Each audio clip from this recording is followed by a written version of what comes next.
Thank you. Thank you.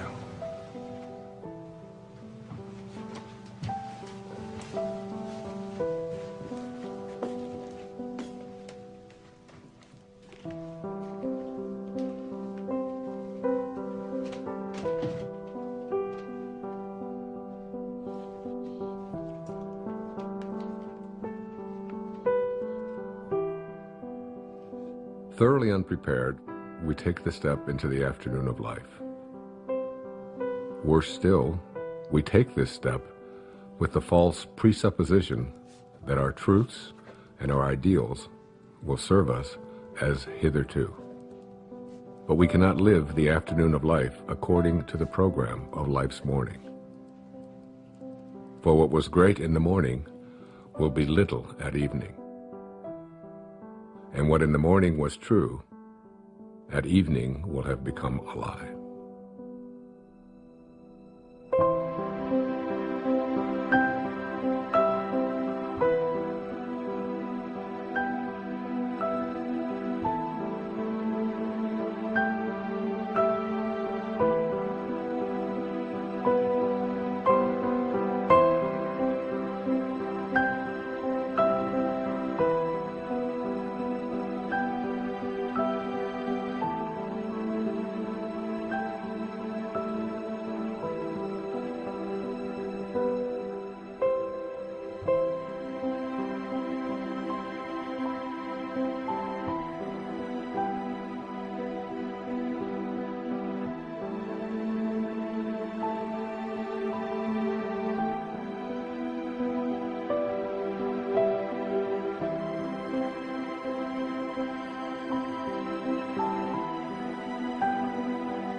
Oh, hey. Hey. Thanks, honey. Oh, hey, could I get some cream? Sure. Sorry. Let me see that. Thanks. Okay, we're all packed. I got the snacks, Jason's prescription, boarded the dog, car payment, called the neighbors. Hey, Jack. Jack? Jack, I need you to turn off the video game and come downstairs and have breakfast. We're gonna leave in a little bit. Let me just finish this level. Okay, fine, but then we're unplugged all weekend, got it? I don't even know what that means, unplugged. It's a very sad commentary on our life. Hey, sweetie. Time to get up, sweetheart. Is it tomorrow? It is tomorrow. It is, and we're gonna go on vacation, and we're gonna have so much fun. But we gotta miss the traffic, so let's get going. Gotta get up, monkey. Okay, off you go.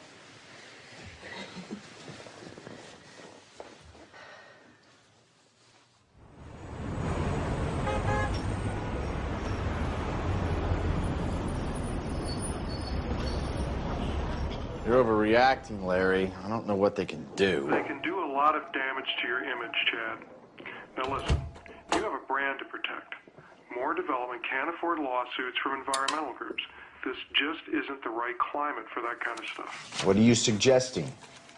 I suggest you decide on some sort of compromise, or we'll be tied up in court, and you won't be able to start this project at all. You know, why didn't this come up when we did the impact report? I mean, for God's sake, we're talking about a tree. No, it's more than a tree.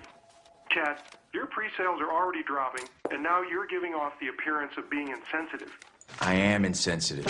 It's tree. You're paying me a lot of money for advice You know what, that you're not Larry, listening we'll to. talk about this later. No, wait a minute, Chad. You're charging me Chad, by the please, minute. I'm hold on. hanging up now. Don't hang. What was that about? I'm 80% done with this subdivision. Why don't you just not build near the tree? Then I lose money and you don't get your bonus. I'm not reconfiguring an entire section of it because of a tree. Never mind then. Have you made a decision about the board meeting this weekend in Monterey? Wait, what is this about? The House of Hope and Promise. Next time someone asks me to be on one of these boards, shoot me. Hugh Johnson is on it, remember? I went to great lengths to get them to ask you to be on it. Yeah. If Hugh Johnson's on the board, I'd better be on the board. In case you've forgotten, the House of Hope rehabilitates homeless families. I have put all of the information in this file for you. You can catch up on their mission in the car on the way there. I know what their mission is. It's to give handouts to people who can't handle things themselves. You know what? I never got a handout, and I managed okay. I will call your publicist and get them to say something about your philanthropic work. Hey, actually, that's a good idea. That'll deflect from the whole tree issue. Always thinking.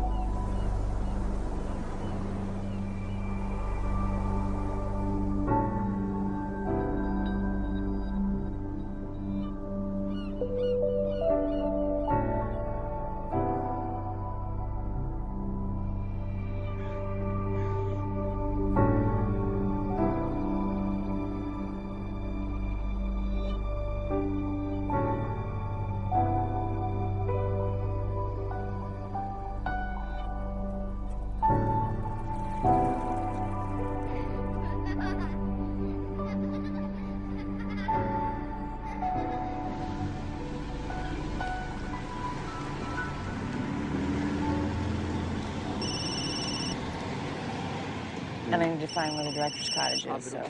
Hello? You gotta get a new van, but... Yeah, what happened? Is it? Well, it's kind of hard to hear you. The reception's shoddy up here. What do you mean they're reconsidering? You're kidding, right? Well, you're my agent. You're too violent? What does that even mean? I don't make slasher films. I make art. You got to convince them of that. Do they even know the talent we have on this? You got to find a way to get them. Look, he shook my hand. He looked me right in the eye, and he said, "This is a go project. I want to do your film." Yes, because if the money doesn't come through, I'll have to scramble to get another investor. I thought this was a sure thing. Excuse me, coming through. You want to make me happy? Get the money from my film. That would make me happy. I gotta go. I'm on the Wayne Dyer thing. Bye. Wow, damn. Is there anything we could do? You got about $5 million? If I did, would I be here? Then I don't think you can help me. Cheer up, David. It's a quick job. It's quick. It's quick and fun. It's 6:30 in the morning, Sarah. It's not gonna be fun. It's just a job. Nothing, Archie. We'll get them their footage, and then we're out of here. Wayne! Good morning, David. How are you? I'm great. I hope this isn't too early for you. Oh, no, I've been up for hours. Good, good. This is Rob, our cameraman. We're very lucky to have him. Nice to meet you. Ron does sound. Hey, Ron, nice to meet you, my And friend. this is Sarah, my production coordinator. Sarah. She's Pleasure. very resourceful. Great. If you need anything, just ask her. Got it. So if you're amenable, I thought we'd head down to the social hall area and then set up down there. Let's do it. I'm ready. I've been ready for hours. Yeah. Oh, let's do Grab it. your cape. Let's go. Super. After it. you, John. All right. All right. How'd you sleep? I slept great. Oh, is there I'm anything? excited about this. Is there any expectation I should know about? I have no expectations. I'm totally in your hands. Whatever you want to do, I feel sorry Okay. for you, Dr. Dyer. You're sorry you said that. I'm just gonna blot you a little bit there. You got a little shine. Okay. You can't go wrong at this place. Isn't it beautiful? It is gorgeous here. I'm sort of allergic to nature myself. Oh, I just love it. I'm so thrilled to be here. He looks good. You want less trees, more trees? How's that looking? Sure, that's fine. Do you know anything about the history of this place? Have you looked into it? Not really. We just go where they send us, you know? The guy who runs this is a fascinating guy. He was telling me about the history of it. I can't hear him. Really a magical place. It's it's. Can you say that again? I'm sorry. It's a magical place. I got him. Back in 1913, Julia Morgan, she was an architect, Oh, right. and she designed this entire place. They set it up as a conference center for the Western Division of the YWCA, and they would hold all of their meetings here. And the name of the place, it's called a Silomar. You know, who knows what a Silomar is? And I was asking him, he said, well, a silo or a silio means refuge, and mar means sea. If we're good, we can start. That's interesting. Hear that, David? I heard it, together. yeah. This is a refuge by the sea, and it's just stunning. It's just so beautiful. I'm so That's excited great. to be here. Wayne, just so you know, tomorrow and the next day, we'll just ask you questions, and you go ahead and answer, and then we'll move locations and do more of the same. And I'll also be shooting some B-roll over the next couple of days. What to get? B-roll? B-roll, like walk and talks You're and shooting the bees exercise. that are here. Yeah. Listen, it's your vision. I'm open to anything. Whatever you see, I'm happy to go along with it. Well, I'm more of a technician on this one. Really? Well, you know what? You might find yourself learning something. Maybe. Well, I'm open to it. Great. Let's go ahead and roll camera. We're speeding. Sounds good. All right, Sarah, would you be kind enough to slate it? I would love to. You're gonna slate me? I'm gonna slate you. All right. Dr. Dyer, interview 1. Okay, Wayne, you came up here to write your latest book. Can you tell us a little bit about what you came up to write about? Yeah, I'd be happy to. One of the things that has intrigued me over the years is so many people coming up when I talk about purpose and finding meaning in their life is what is my purpose? How do I find it? It always seems to be eluding me. I can't seem to get there. I've always felt that the real purpose of life is just to be happy, to enjoy your life, to get to a place where you're not always trying to get someplace else. So many people spend their lives striving, trying to be someplace that they're not. They never get to arrive. One of the ways to understand about how to find your purpose in your life is to return to nature, to find your own nature. I wrote a book a few years back called Change Your Thoughts, Change Your Life, which was based upon the ancient teachings of Lao Tzu in a book called the Tao Te Ching. Lao Tzu reminds us that all being originates in non-being. Jesus put it this way in the New Testament, it's the spirit that gives life. That you didn't really come from your parents. You really, all of us came from this place called spirit. And when you showed up here in this world, you showed up here from a tiny little drop of human protoplasm, a speck, if you will, and everything that was in that little speck that became you, everything that you needed was in that tiny little speck. One of the most important metaphors that I ever use is that the first 9 months of your life, from the moment of your conception until the moment of your birth, everything was being handled for you. There was nothing for you to do. You don't get consumed with the color your eyes are going to be or what your body is going to look like. It's all taken care of for you. You just surrender. I call it a future pull. And it's pulling you in the direction of whatever it is that you were supposed to be. And to me, it's not too great a stretch to say if everything you needed for the physical journey was already handled in there, then why not everything for the rest of the journey as well? All of your purpose, it's in there. All of what your personality, it's in there. Everything that you were to be, not just the physical you, but everything, if you just let go and allow. And so we're born. And we look at this beautiful little creature. As parents, I have 8 children. I've seen it happen many times. And you look at this beautiful little child and you look at it and you say, great work, God. Great work. Couldn't be any better. We'll take over from here. And then we're surrounded by all these people, our family, our culture, wherever we go. And we begin to be told that we can't really trust in who we are.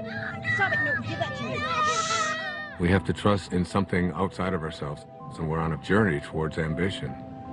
Once you begin to say, we'll take over from here, you introduce something, you just take this perfection and you just edge out the Creator. You edge God out.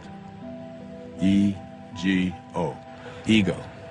This ego is the part of us that starts to tell us who you are is not this perfect divine creation, this piece of God that you came from. It doesn't say that. It says who you are is what you have. It begins with things like our toys, and then our bank accounts, and then the possessions that we have. Before you know it, we begin to identify ourselves on the basis of our possessions. We begin to take on a set of beliefs about the more that I have, the more valuable I am as a person. And so we spend our lives taking these young children and immersing them in a culture that emphasizes more. It becomes almost a mantra of the ego. You have to have more. And the more you have, the more you are aware of how much other people are trying to take it away from you. The more you get consumed with how do I protect it and how do I make more of what I have. The dilemma here is that if you are what you have and things go away, then who you are also goes away in the process.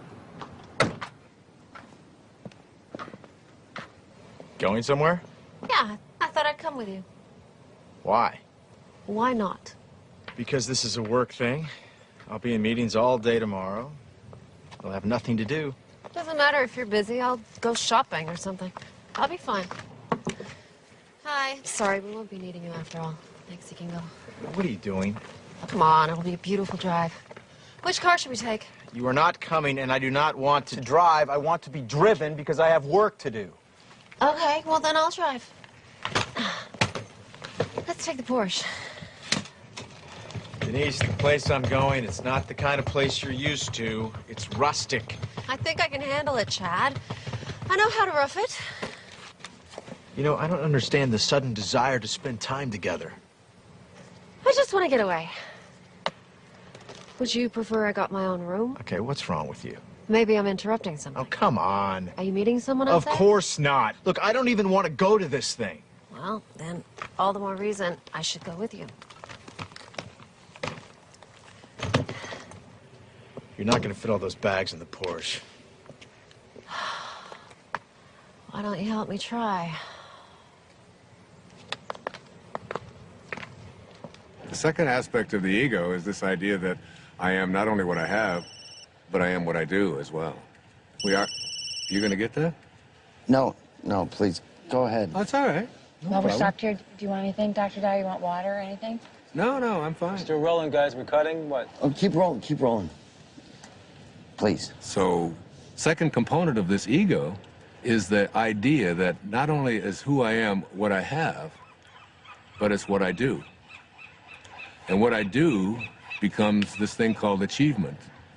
And in this whole world of believing that I am what I do, we become consumed with this whole idea of my success, my value, my worth as a human being is based upon how much I accomplish. So I have to make more money, I have to get a promotion, I have to compete with everybody else who's trying to get what I have. We are taught this over and over and over again. All of our young people are taught this when they go out into athletics. The most important thing you can do is be number one, and you say, we're number one, we're better than everybody else. And we constantly find ourselves in this competitive notion again of believing that our world is one in which we have to compete. That's what the ego says. Now, the third aspect of this is the idea that I am what other people think of me. That is, I am my reputation. Particularly, this is relevant for young people who are taught that you have to dress the way other people think, and if other people don't like you, then there's something wrong with you. If you're consumed with that, then you're going to be something different every time you turn around. Now, this is particularly relevant with women, and especially in relationship to the family. Women are often taught in our culture and our society that the only way that you can fulfill yourself is by how you relate to your family, to yourself as a daughter, to yourself as a mother, to yourself as a grandmother. And while these are very important and creative aspects of every woman's life, if that's the choice that they make, it's not necessarily the only thing. And many women feel that deep within them that they have a calling to accomplish something great, to make a contribution. And oftentimes we'll put it aside. So what I encourage women to think is, don't ignore that calling inside of you. Don't ignore the part of you that says you came here to create something powerful, and you have just as much of an influence in doing that, just as much of a right to do that as anyone else does. Sure, I saw that one too. I wonder if I can get the whole collection on DVD. I think that might be a possibility. You know what my favorite episode is? I don't. Kick the Can. Now that is a good one. You know, when all the old people become young again. Yes, heartbreaking, isn't it? You know, the other episode I like is the one where... You know what, I'd like to check in. I'm sorry. Are you with the wedding? No. There's a wedding? People actually get married here? Yeah, all the time. Oh, I'm not criticizing it. I think it's charming. Chad Moore. More development? Yes? Ethan Lipton. I used to work for your company a few years ago. Oh, right, yeah. Yeah, in accounting. Yeah, sure. Darling, we'll talk later, okay? Okay. Oh, be sure to tell the guys to show up on time tomorrow night at the rehearsal dinner. This whole weekend is going to be a continuous celebration of love. Well, I do like love. Well, that's why I'm in this business. Bye. Are you getting married? No, I'm with the band. Oh, well, have a fun weekend of love. You guys too. Do you remember that guy? Not at all. Hi there. Hey, let's see, I'm checking in. The house of something? Promise and Hope. Promise it. Chad Moore, I'm on the board. Welcome to Asilomar, Mr. Moore.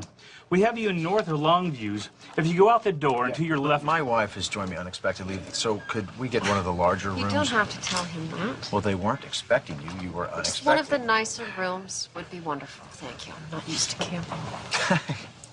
Camping. That's funny, Dave. Let me see what I can do for you. There's so much stuff we can do. Oh, that'd be cool. Where are the kids? Huh? Oh. Ethan. Whoa. Jack, Ethan, come over here. Come on. Come on! Get over here! Here, troopers. Take you and go with your mom. Stand on my toes. Yeah, and also something away from all the noise would be nice. I do have a room on the first floor in the lodge building. Yeah, something higher. Of course, Mr. Moore. Do you have a room on the second floor? Higher than that, please. I'm afraid that's about as high as we go here. You're kidding. What a waste of real estate. I think you'll like this room. It has a balcony. All right, if you say so. Give me a second.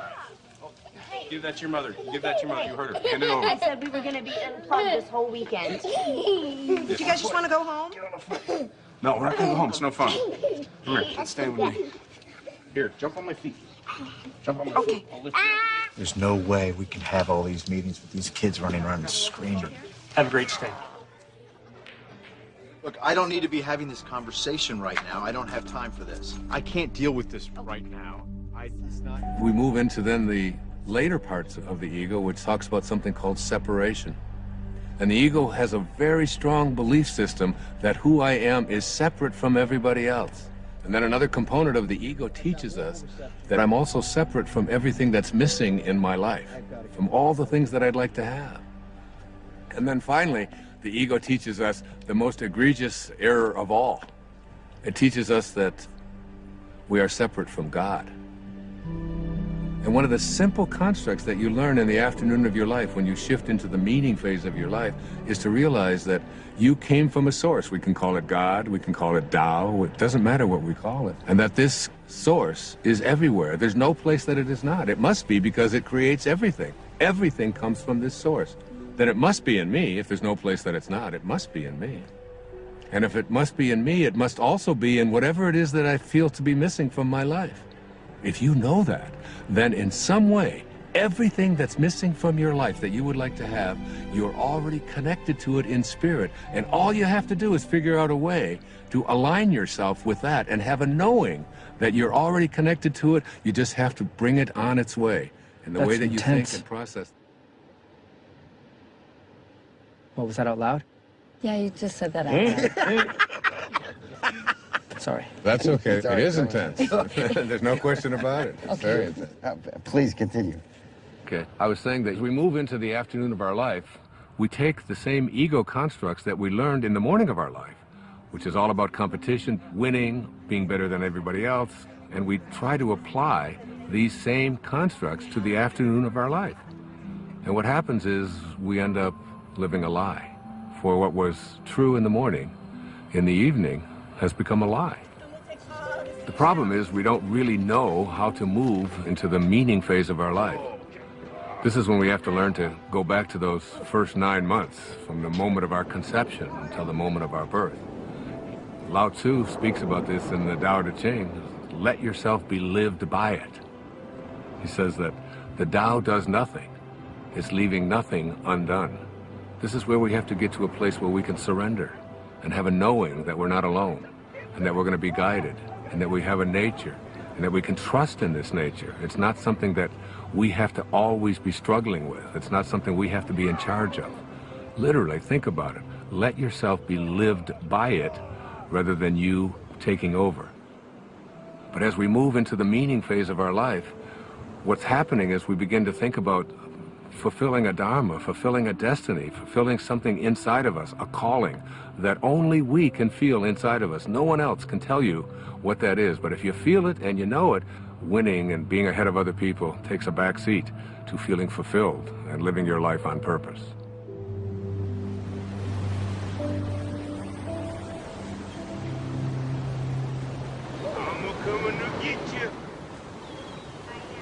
No! Ethan!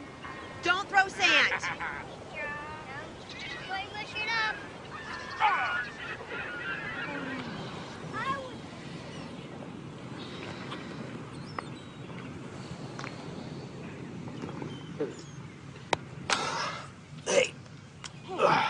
anything to drink?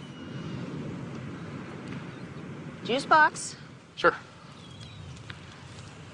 I'm gonna go back and get some more sunscreen. We got clouds. No, they can still get burned. Okay. You gonna walk back? Yeah, I'll be fast. Well, we can wrap it up here. No, look at them. They're having so much fun. I don't want to drag them away. I'll be right back. Okay.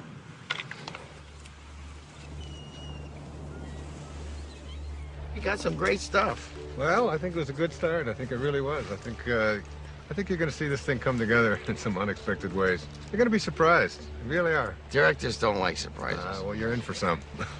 Great. I'll see you in the morning. I look forward to it. Thanks for everything. It was great. Thank you. Thank you, guys. Thanks for everything. Yeah. Thank you. You're welcome. See you later. Ride? Yep. Okay. See you tomorrow. Thank you.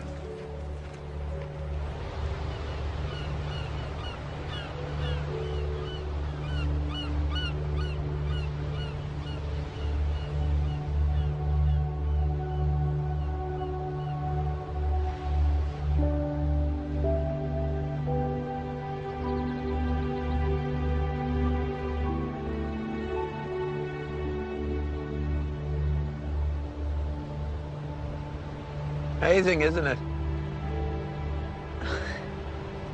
Yes, it is. Looks like they're reaching for each other. Sorry? Well, the trees, it looks just like they're reaching for each other.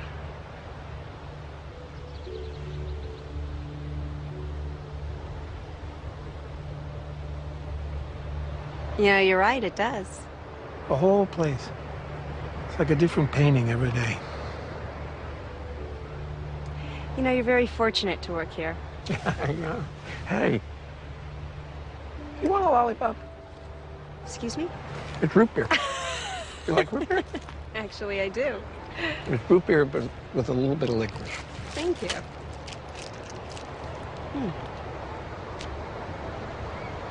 I like it. I like everything about this place. Like what? What do you like about it? I don't know,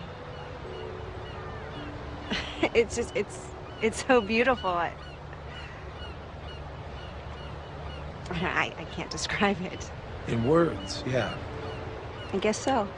I mean, words versus images. Images? Pictures. No, don't do that either. I used to. When I was in college, I used to drive down to the beach and I'd sketch for hours. Oh well, doesn't matter anyway. Oh well.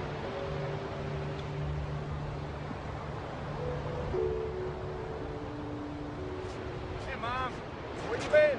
What? We got cold. You eating a lollipop? I am. You any candy for the kids? No, I'm sorry. Oh. That's all right. Let's go back. Come on, buddy. Let's go. Yeah. All right. It's okay. Here. I don't get it, to be honest with you. That really doesn't surprise any of us, David. Seriously, if I didn't have ambition, nothing would get done. Is that supposed to be a comment about us? You have a napkin, please. You know what I mean. Like we're supposed to sit around and wait for things to happen to us magically. There's nothing wrong with a little magic in life. I can't trust magic. What I can trust is my own will to get things done. That's my main problem with what Dr. Dyer's saying. Okay, he's right there. You want to keep it down? He didn't hear me. Dr. Dyer, you want to come hi. join us? Sure, I'd love to. How you guys doing? Great. Good. This chicken's great. Good. So, Dr. Dyer. Yes. We were all just discussing your Right. first interview and all those things you said. And basically, David thinks that it's all BS. What? David? Yes, really? I don't think all of it is. I mean, I'm entitled to my own opinion, right? Absolutely, you are entitled to your opinion, and I respect it. And you know, David, you don't have to get this all at once. You know, just get a little bit at a time. That's all it takes. You know, you just start practicing it. Eventually, it becomes a way of life, and you start living from a different perspective. I'm not really a spiritual person. I'm too busy. Yeah, spirituality is kind of like a luxury. That is true. I find it hard to find time to meditate. Let me ask you this. Do you think that you're an inspired person? Do you live an inspired life? Do you feel inspired? I have no idea. Really? Well, let's take an example. Let's supposing I had an apple pie that we had just made. And out of this apple pie, we take one slice. We take the rest of the pie, put it over here, and I take this slice and I give it to someone. Let's say I gave it to you, Ron, and I say, Ron, what is this? That's an apple pie. How do you know that? How do you know it's an apple pie? Because it came from an apple pie.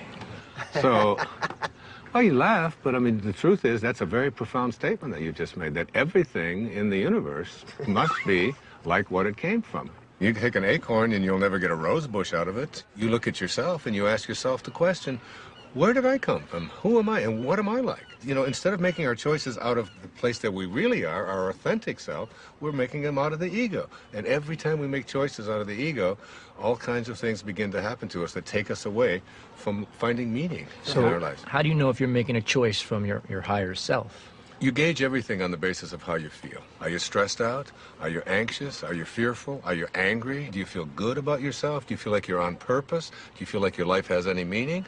When you're operating out of the only part of yourself that is authentic, bliss is your response. But what about the upside of ambition? I mean, I'm a filmmaker, and if I didn't, doesn't ego serve me? I mean, if I was going with the flow, I'd never get a movie made. That's a conclusion that you come to because you think out of the ego. You know, the fact is that you might even be able to make much greater films if you came out of a higher place.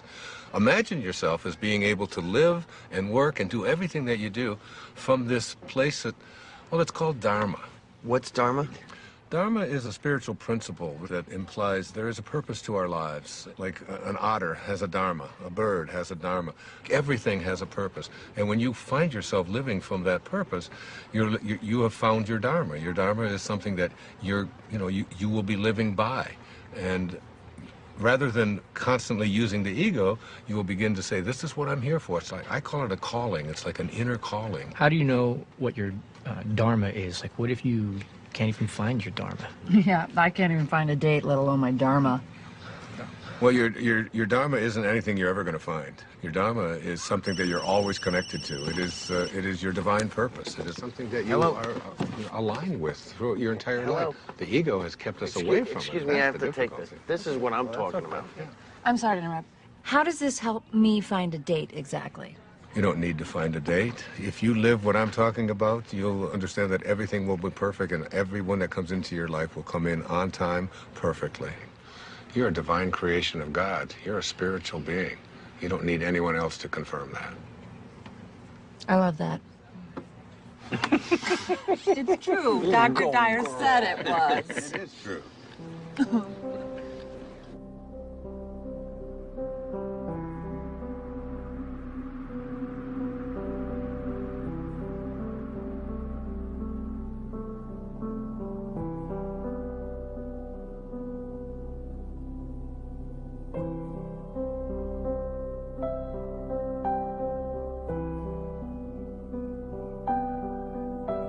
You know, I don't want you to think that I don't appreciate what you're saying. I do. It's not that you would necessarily be concerned with what I'm saying, because that's the ego telling you what to think, right? So you were listening?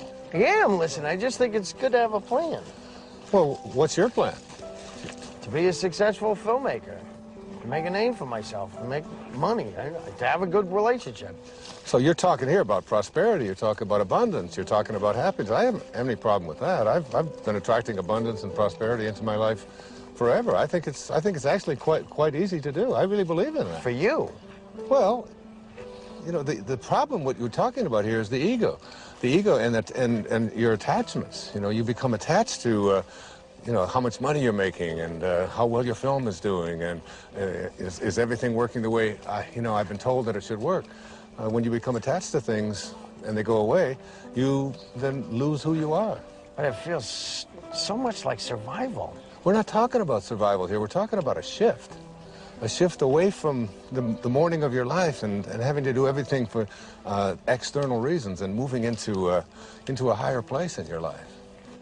Why don't we start with that tomorrow? How to make this shift? It's a good idea. You know, I tell my audiences all the time that if this is something new to you and you've never heard it before, There's a shift probably heading your way as well. Yeah. That's all I need. It could happen.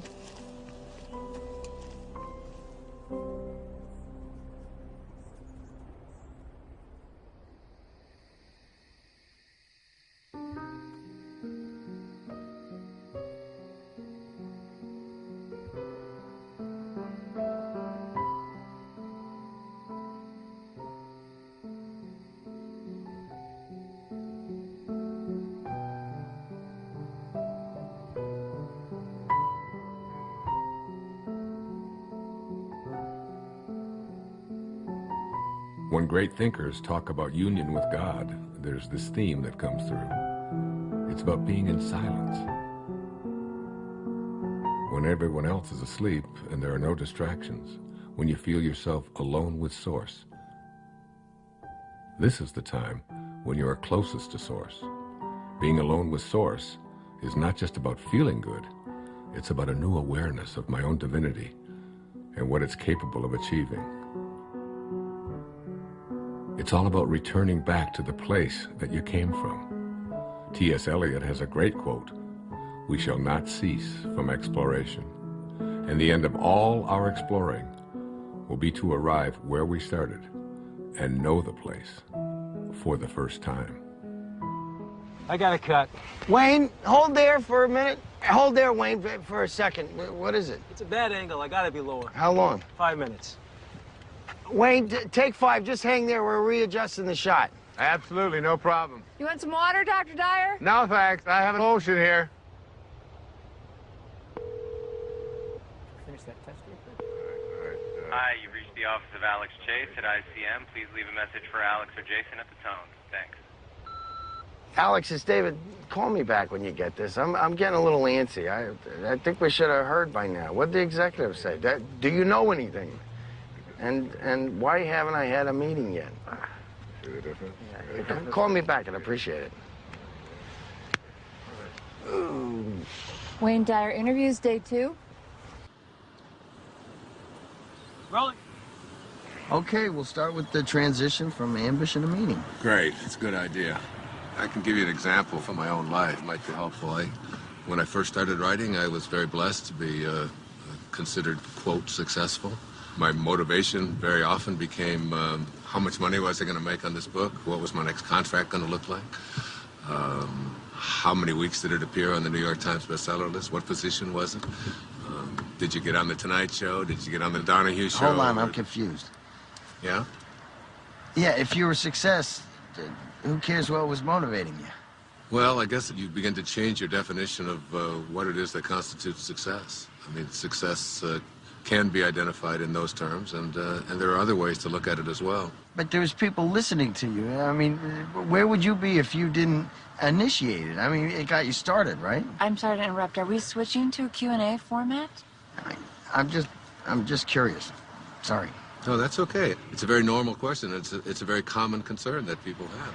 For myself, we talked about my writing, David, and yes, by all means it was successful, but there was a part of me, inside of me, that said, there's something more for me. I was writing books about psychology, your erroneous zones, pulling your own strings, the sky's the limit. All of them were doing well. All of them were bestsellers. It was all, but inside of me, I was shifting. There was a calling to something else, and I could see the shift taking place in my life. And the shift was, it was more in the direction of spirituality. It was more in the direction of higher consciousness. I began to become excited and thrilled by reading people like Krishnamurti, by reading people like Muktananda.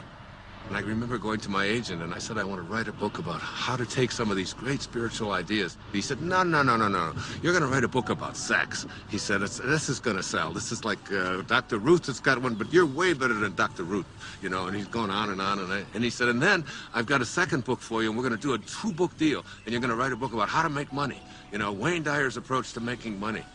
And I'd say, Artie, I said, I can't do that. I said, I have to write about it. He said, no, nobody's going to buy this stuff. He said, that's the airy-fairy stuff. That's out there. That's all that new agey stuff. He said, you don't want to. I said, but I have to write that. That's what I'm living. That's what I'm feeling. It's so exciting. And I remember submitting the proposal to him, and he said, all right, I'll send it in. And they reluctantly, they didn't give me much of an advance at all because they didn't even believe in it. But off I went. There was a strong inner kind of feeling that I had something greater to give. I had something that I had to do that was beyond just going through the motions, just doing what I had already mastered, what I knew how to do. I remember when I made the shift, even though there was a little bit of fear, I remember feeling probably the freest that I'd felt ever in my life. I wasn't motivated by whether people are going to buy it, how much money I'm going to make, whether people are going to put me on a bestseller list. Those became external kind of factors. Those became things that started to chase me rather than me chasing it. Basically, I think, David, what I'm trying to say to you is that you get to a place in your life where you start to be guided by something that's larger than yourself.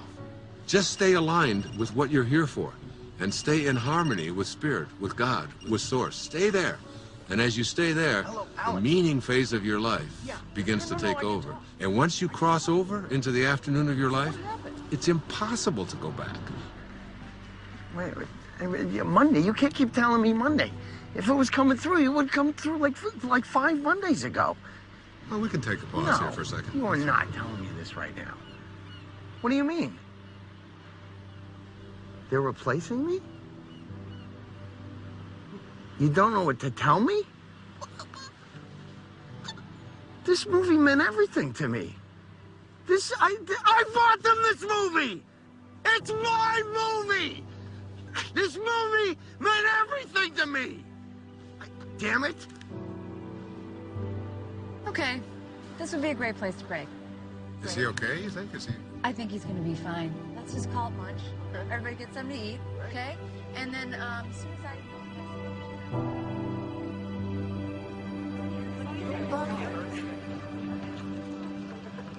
Lunch is 1/2 hour. If anybody is interested in the Ryan County project, Hey, you up for a late game of golf? Oh, absolutely. Okay, I'll reserve it. Thanks. You know how long this meeting's going to last after lunch? I don't really know. I think they're saving some of the big items until the end. Like what? Well, they're $1 million down in the San Francisco project. The contractor underbid, now they're over budget. You know what? Listen, you can catch me up on all that stuff this afternoon when we play golf. You're not coming back? Oh, no, I am. I'm going to try. I just, got a lot of work to do. See you later. Okay.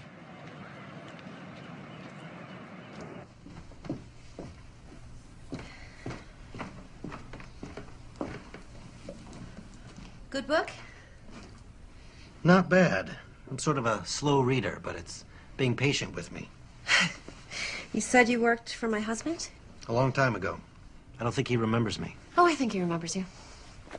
Well, he let a bunch of us go all at once, because, you know, he needed to scale back. Sorry about that. Hey, it's okay, truly. It's one of the best things that ever happened to me. I needed to try some different things, pursue some other avenues. Like your music. Like my music. Yeah. Well, it sounds like your story has a happy ending. Not yet, I hope. No. Don't rush me now. No, that's not what I meant. I meant you seem happy. Well. Hey, you know what? You and Chad ought to come to this party that we're playing at tonight. Oh, thanks anyway. Yeah, come on. It's supposed to be a continuous celebration of love. Isn't that what she called it? Oh, yes, I think she did. Okay, so you guys have to be there to help us continuously celebrate. I can't crash a party. I just invited you. You can't invite us. Too late. Sorry. Happened. No.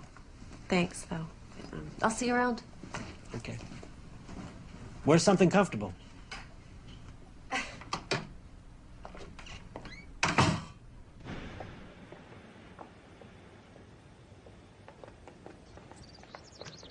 Denise. Denise. Hey, slow down. Stop! Oh, hi.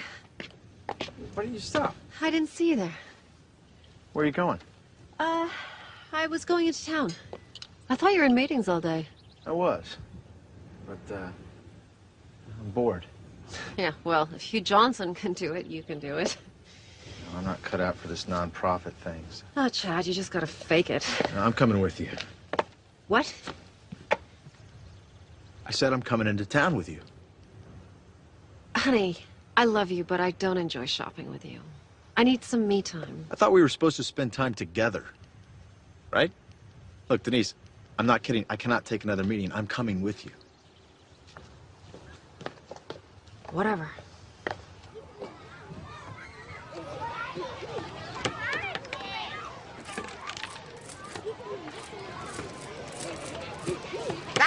Hey! Guys! Stop it! Take it over there or you're gonna lose the water guns.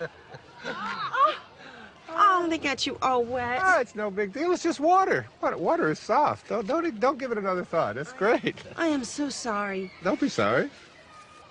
I got 8 kids of my own. I've got grandchildren. You know, these things happen. Things get messy once in a while. It's fun. Well, thank you. That makes me feel a little bit better. I always see it as an opportunity to sort of practice what I call non-interference. Oh, I wish I could do that. Oh, you can. Of course you can. Really? I mean, I'm their mother. Isn't that a little irresponsible? I don't see it as irresponsible at all. I think parenting is not about having children lean on you. It's about making leaning unnecessary. Yeah, they've got a compass. Let them follow their own compass. What would I do with myself if I wasn't interfering? Oh, I don't know. Do you ever think about music or art or something like that? How'd you know? Know what? Nothing. Thank you. It was really, really nice talking to you. Well, you too. God bless you. Namaste. Namaste. All right, guys, come on. Time for lunch. I don't want to eat. Me either. Before the ants eat 'em. Just come and eat when you're hungry.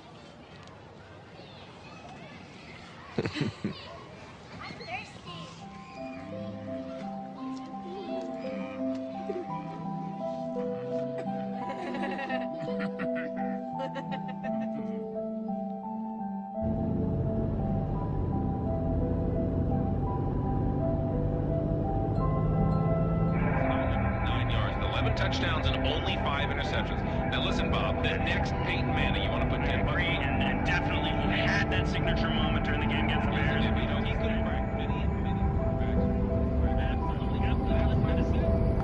On Tuesday. Bye.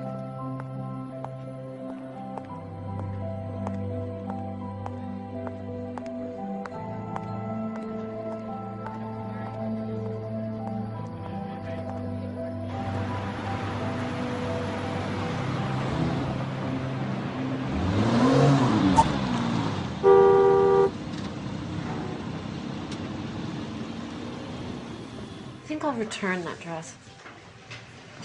The one you just bought? I read one. I waited 45 minutes for you to decide if you were going to buy that. I don't think I like it. Then why'd you buy it? Actually, I think I already have it. It took you an hour to buy a dress that you already have. This is exactly why you shouldn't come shopping with me. Well, I've got an idea. How about if we just not talk to each other at all?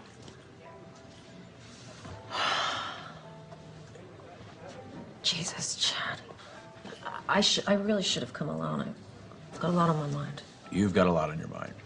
What could you possibly have on your mind? All right. I wasn't going to tell you this until tonight, but...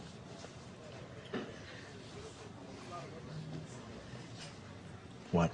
This weekend is a write-off for you, right? Because you're on the board of that charity. Right.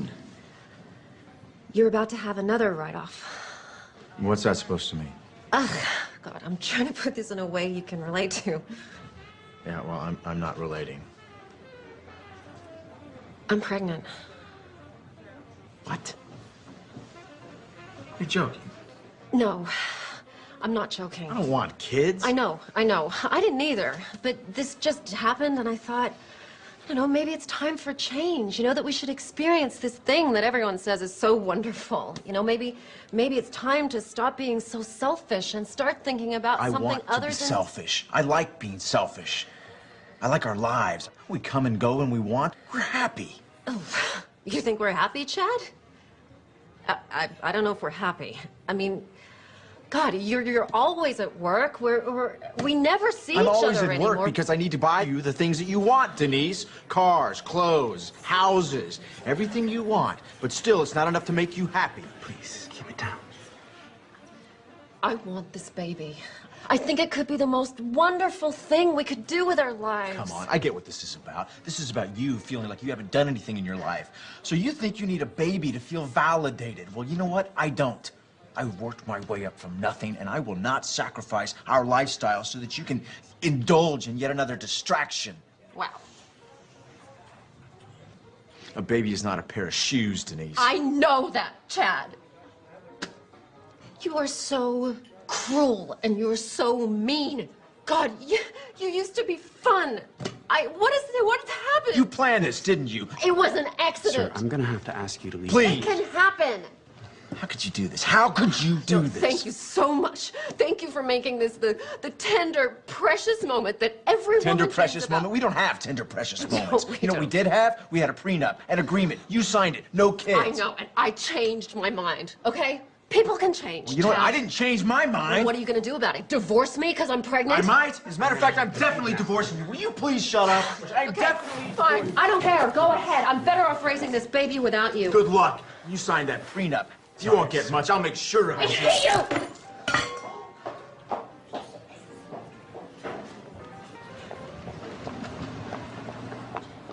Sir. I'm fine.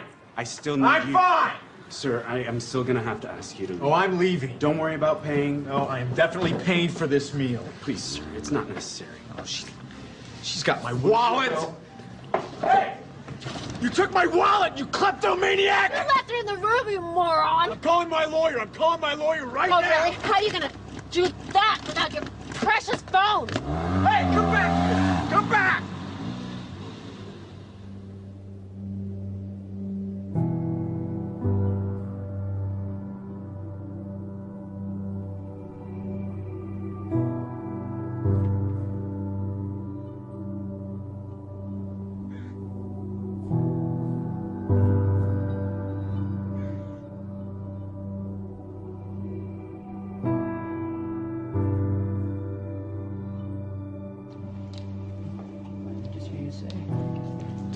Testing. 1, 2, 3. Can you hear me? Great. Okay.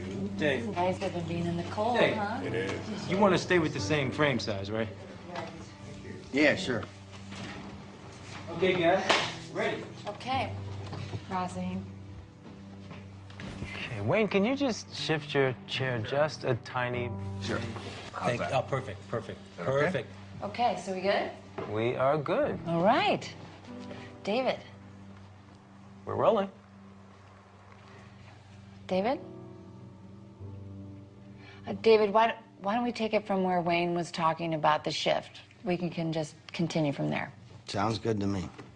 Okay, this shift, this movement from ambition to meaning, from the morning to the afternoon of your life, generally it's preceded by what we call a quantum moment. Sounds strange, perhaps, to use a term like that, but quantum moment really refers to the characteristics of what it is like when you have what Maslow called a peak experience. The first of these qualities, there's 4 of them. The first of them is that it's very vivid. The second quality or characteristic of these quantum moments is that it's a surprise. And the third characteristic of these quantum moments is that they are benevolent. They always feel good. The fourth and final quality is that it's enduring. That is, it isn't just something that comes and then goes and it's out the window. It lasts with you forever. For example, I left drinking behind in my life 21 years ago. And I couldn't even imagine that I could have given it up because I'd always had 2 or 3 beers every single day for the previous 10, 15, 20 years. I couldn't even remember a day when I hadn't. And I knew that I had to make that change. And it was 4:05 a.m. in the morning. I could remember the clock when it turned. I woke up, and there was like a breeze in the room, something that I've never experienced before. The smell of roses. This was 21 years ago now. I can tell you what was hanging on the closet, the hook that I had there. On the mirror there, I had a cartoon that I had there. I can still see that thing exactly as if it happened this morning. The vividness of this is something that I've never, ever been able to forget. I can remember how surprised I was at what was happening at that time. It was almost as if some kind of force had taken over, and I was just amazed by it. So if you're lucky this happens to you, David, it has nothing to do with luck. It's like when the moment is right, when you are in a different state, in a different place in your life, exactly what is supposed to happen will happen for you. The low points in your own life, these times when you think that nothing could go any worse, oftentimes are the things that we need to propel ourselves to a higher place. Let me give you an example. The night before that moment that I just described to you, I had taken my entire family, 5 children, and my wife, and we had all gone to this restaurant. And like I always did, every single time I went to a restaurant, I ordered not just 1 beer, but 2. And that was so that in case the waiter wasn't there when I wanted my second one, I would be able to have it. And the waiter said to me, "Oh, excuse me, sir." He said, "I'm sorry, but I can't serve you alcohol." And I said, "Why?" He said, "Well, last night one of our waiters served someone who was underage, and we had our license suspended." I said, "Come on, we're getting out of here." And I made each one of my children get up, get back into the car, strapped into their car seats and so on. My wife, who, God knows, had so much to do, and it was such a hardship for her. But it didn't seem to matter to me at that time, because I wanted to have my beers, and I was making myself more important than everyone else. And we drove off and went to another restaurant. And I can remember thinking that night as I went to sleep how ashamed I was. My wife tried to talk to me a little bit about it, but I would have none of it. I was right, and that's just what the ego always makes you. It makes you right. And that night, that experience that I had at 4:05 a.m. the next day, not only did it get me off of alcohol, it probably saved my life. It transformed my life in so many different ways. And it was all because I was open to it. You don't believe that? Sounds like more sitting around until some sort of epiphany comes to you. It's not about waiting around. You know, in the Tao, one of the great lessons that I learned is that it teaches us how to be soft, how to be flexible, how to not be always in control. One of the great teachings of the Tao says that let yourself be lived by it. But you didn't do anything. That's the whole point. That's the place you want to get to, where you just allow. In the recovery movement, it's called letting go and letting God. Allowing this source that is always flowing through each and every one of us to do and perform its magic. And that magic will always work in our best interest if we just surrender to it. If you could just stop interfering in your own life and just let yourself be done. If you can get to that place, nothing will be left undone. Everything that you need will be there for you.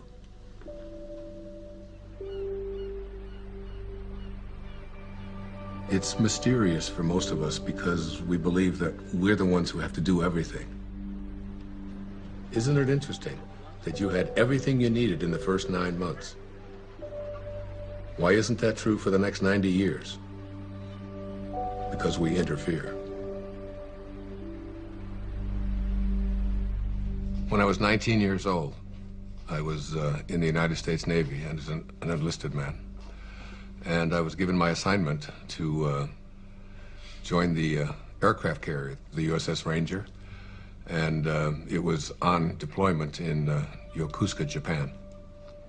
So I boarded a refrigerator ship, the USS Vega, in Alameda, California. And just as I was getting on that ship to take my 29-day voyage across the Pacific Ocean, my Uncle Bill Volek, who was a school teacher in Hayward, California, handed me a copy of a book. And the book was a collection of short stories written by Leo Tolstoy. He wrote not just great novels and great stories, but great spiritual literature as well. He was considered to be the soul of Russia. And the first story in this collection was called The Death of Ivan Ilyich. Now, Ivan Ilyich was a judge who lived in Moscow. One of the more important features of this story is his relationship to his wife, who he basically hated because he despised his work. And he felt that she had pressured him and pushed him into doing this, that it was a prestigious thing to do. And he was filled with internal rage and anger at what he had done. The title of the story kind of gives it away, The Death of Ivan Ilyich. You know he's going to die. Now, Ivan Ilyich was lying on his deathbed, and his wife is holding his hand, this woman that basically he despised for all of his life. And he looks up into her eyes, and his last words are, "What if my whole life has been wrong? and he died.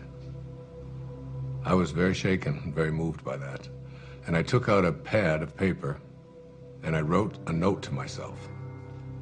And I said, "Dear Wayne, don't die with your music still in you."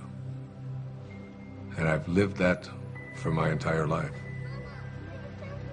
When you die, you will return to that source, and you will be in that space of love. But the Tao says that you don't have to die to get there. You can die to the ego and live from that space of perfect love while you're here. That vivid, surprising, benevolent, enduring quality that defines the quantum moment that leads us into the shift is really an indication that you're returning back to the source. You're beginning to live from the Tao. It's reconnecting with the field of intention. In Greek, the word enthusiasm breaks down to entheos-iasm, which means the God within. When you have passion, when you have enthusiasm for something inside of you, that's really God speaking to you and saying to you, don't get to the end of your life and have to be able to say what Ivan Illich said. What if my whole life has been wrong? I can't think of a greater tragedy than that.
Hey, Mom!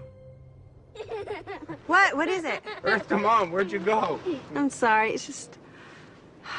It's so beautiful. I was imagining how I'd paint these trees. You don't put paint on trees. Oh, no, honey, it's, like make a painting of it. You know, like you make a picture in school? Mom, you're not a painter. I haven't seen you paint anything. All right. Next one to that rock up there. Wiz, go! Go! Let's go get him. Let's go get him. Go, man, come on! What did you do? I'm losing.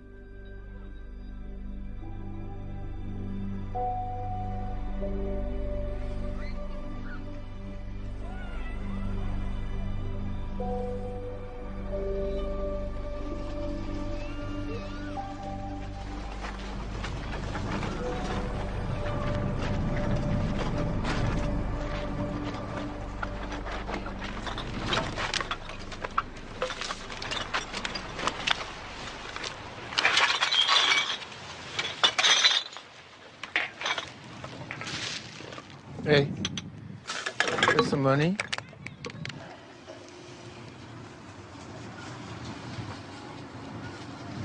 God bless you.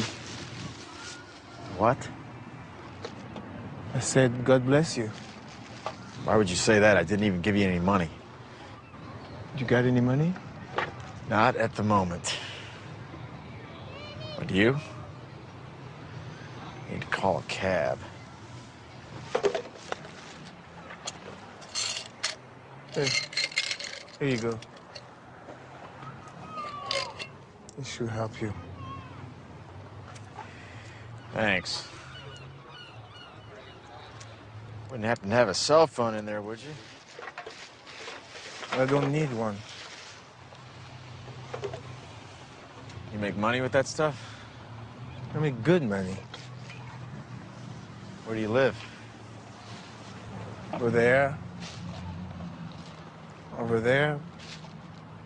But my favorite place is there. Under that tree. That's my favorite. I know that tree. We're friends. It's a good one, huh?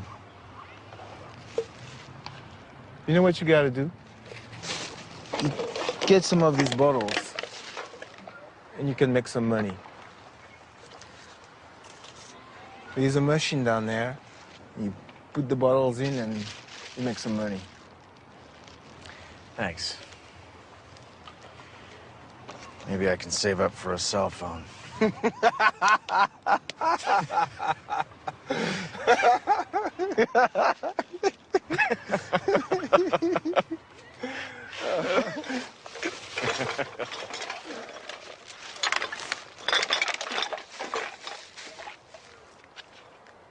Hey. Do you have some money?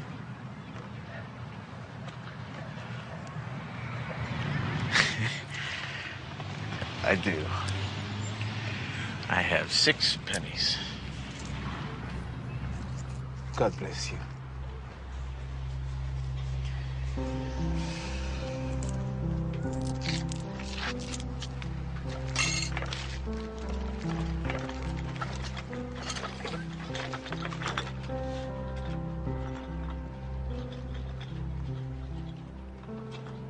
Synchronicities. It's like a collaboration with fate.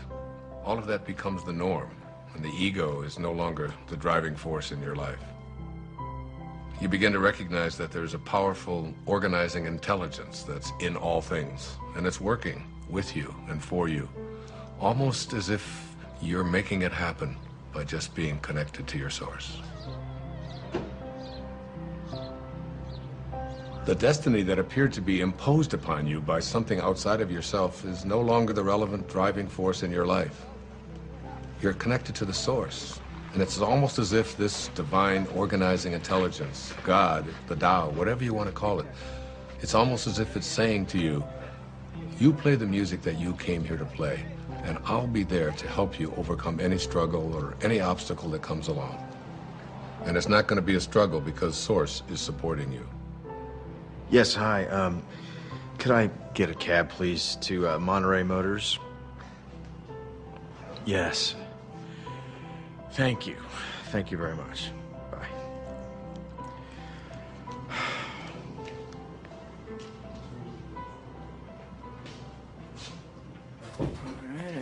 I can't stop thinking about what you said about a destiny being imposed upon you. Well, you know, I think all of us, each and every one of us, have a knowing within us. You know, it's been said that when you trust in yourself, you're trusting in the very wisdom that created you. It's there to tell us who we are and what we're meant to be. I know, but so much of society is putting stuff You wanna get a on drink? people. It seems No, like all the I'm time. good. Dr. Dyer, can I ask you a question? Sure. Are men and women different when it comes to this? Do they shift differently? It's very different, as a matter of fact. There's some recent studies that have just been published on that. I'd be happy to share them with you if you like. That would be great. Okay, super. All right, I'm taking off. Okay, man, I'll catch up with you. So there was this incredible study done. It's, I've got it right here. It's called The Moment That Turns Your Values Upside Down. And there's 4 components to it. There's men and women before and after. Now, before one of these quantum moments, they were asked just to list the most important priorities of their life, from the most important to the least important. Now, for men, the very first and most important value that they had learned was wealth, the accumulation of money. It's not really that big a surprise, because we are taught as men when we're growing up that your job is to support your family, your job is to get ahead. And the second most important value for all of these men was a sense of adventure, to go out there and, you know, conquer the world. Be the guy. Yeah, absolutely, be the macho guy. The third was achievement. You know, as men, we're raised to believe that you are what you do, what you accomplish, what you're able to create. The fourth is the idea of pleasure. You know, going out with the guys, getting as many dates as you can, having as much fun as you possibly can. The fifth of these is to be respected, all right? And we all know as men what that means, you know? You're not giving men any respect, man. And then you get out there, and when you're growing up and you're a kid, and if you don't get respect, you're having fights. Here are the top priorities of our lives, you know, be able to make money, to have a sense of adventure, to have, you know, to achieve, to feel pleasure, to be respected. That's basically the morning of our life. This sounds like my list. What are you talking about? When was the last time you had fun? Oh, do not even listen to her. I know how to have fun. Do you mind? I'm trying to hear Wayne. Go on. Thank you. I appreciate that. All right. So the second part of this study, which is the after. A quantum shift has taken place. Same questions, only it's many years later, and they followed this over a lifetime. And the number one value is spirituality. Spirituality. The number one thing. It has gone from making money to spirituality, which wasn't even on the list before. You can't even find it. I've got the top 15 of them listed right here. It's not even on there. The second one is personal peace. Less anxiety, less stress, if you will. The third one is family. Now, family was on the other list, but it was way down before. Now, what happens after one of these moments, you begin to look around and say, what is it that's important to me in my life? And then the next is God's will. This is the one that says, I have a sense of purpose. And then honesty is the fifth quality.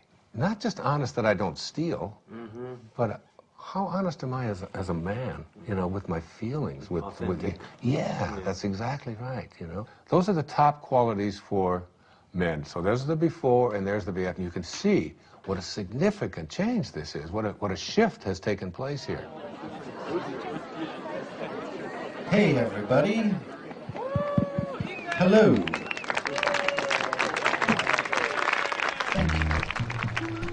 We are very glad to be here tonight.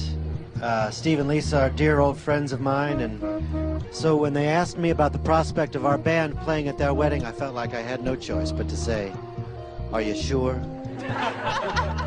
Are you positive that's something you want to inflict upon your friends and family at your wedding day celebration? And Steve and Lisa assured me that that was exactly what they wanted to inflict upon their friends and family at their wedding day celebration. And so, here we are. You need a bossy man to love you, a bossy man to hold you close, a bossy man to dress and care for you, a bossy man to take control. You need a man with all the answers, a bossy man to run the show, a bossy man, he pays for everything, he never says I do not know.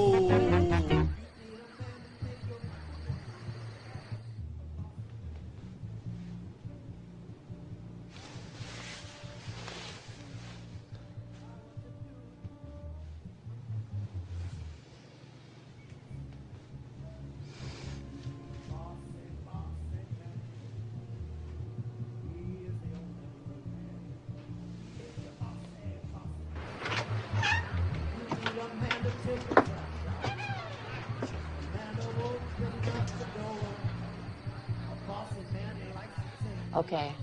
I know what you're going to ask. I can already tell. Yeah. What's the deal with the women? Bring it on. For women, it's even more astonishing. Before one of these quantum moments, the number one value is family. And it's not surprising because women are kind of raised in our society, in our culture, to be a good mother, to be a good daughter, to support your family, to take care of your children, and so on. The second one, which may surprise you, was a sense of independence, of feeling as if I would like to feel independent. Women are very conflicted. Yeah, makes sense. The third was career. Now, very often, women never even felt that they had a right to go for a career because they were obligated to be taking care of their family. And this is not a put-down of that at all. What we're saying here is that there's something more. The fourth quality for women was fitting in, having to be like everybody else and so on. Yeah. And then finally, attractiveness.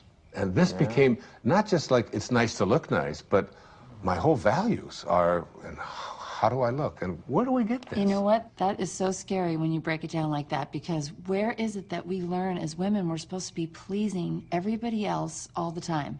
Well, go on the newsstand. You know, all you see are magazines with pictures of girls with waists this big and, you know, with implants, lots of emphasis on makeup, having the right labels, carrying the right bags, and so on. So these became the top qualities or characteristics or values for women before one of these shifts. Well, I hope the after list is better. Their values shift dramatically. The number one value for women after having this experience is right here, is my own personal growth. Now remember, before it was like taking care of everybody else, doing the right thing, fitting in, and now it's all of a sudden, how am I growing as a human being? How do I feel about myself? The second is a sense of self-esteem. Am I worth anything? How do I feel about myself? Am I a valuable human being? The third one is spirituality. My sense of my connectedness to something bigger and greater than myself. And then happiness. Again, this wasn't even on the list. It was almost at the bottom of the list before. How often have women been raised to believe that their happiness isn't an important thing, that doing what they are supposed to do rather than feeling, you know, a sense of, I'm entitled to be happy. And then a very interesting one, it's called forgiveness. This became very important in their lives. Forgiveness. That's good, because then you can forgive all those people that gave you bad information about what you're supposed to be doing. Yeah, there's a whole lot of resentment that begins to take place in people. It's what so many people just go along with. Oh, right. Joe, this is great. Hey, you're the best. Thank you so much. Yeah, this is great. We should be filming this. Sure. Thank you very much. Good night, guys. You guys did so well in the hike today. Good night. Can I have a glass of water? Of course you can.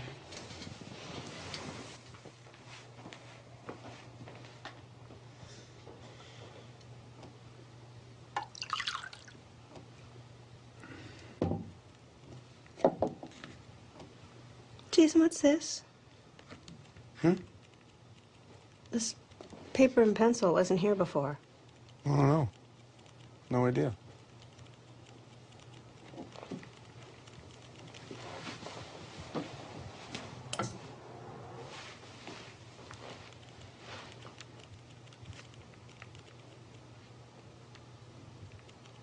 Hey, Jason? I think I'm gonna take a shower. Okay.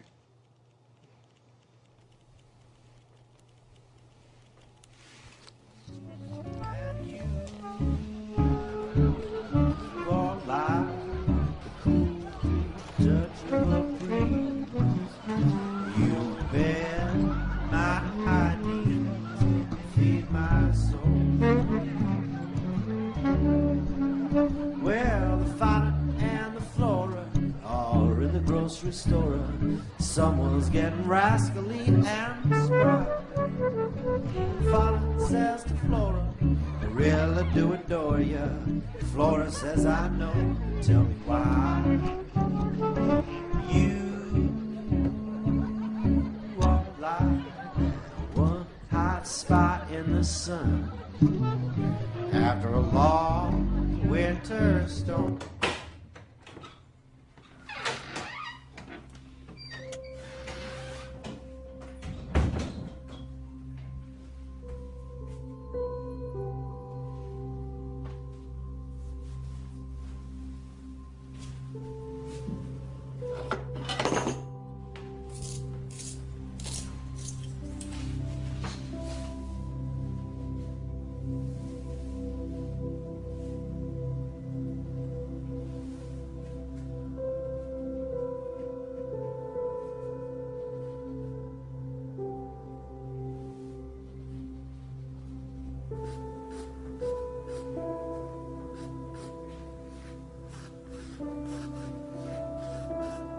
I don't know, would you guys like to hear, I think maybe the only true miracle that ever happened to me in my life. A real miracle? Yeah, it was an authentic miracle for me.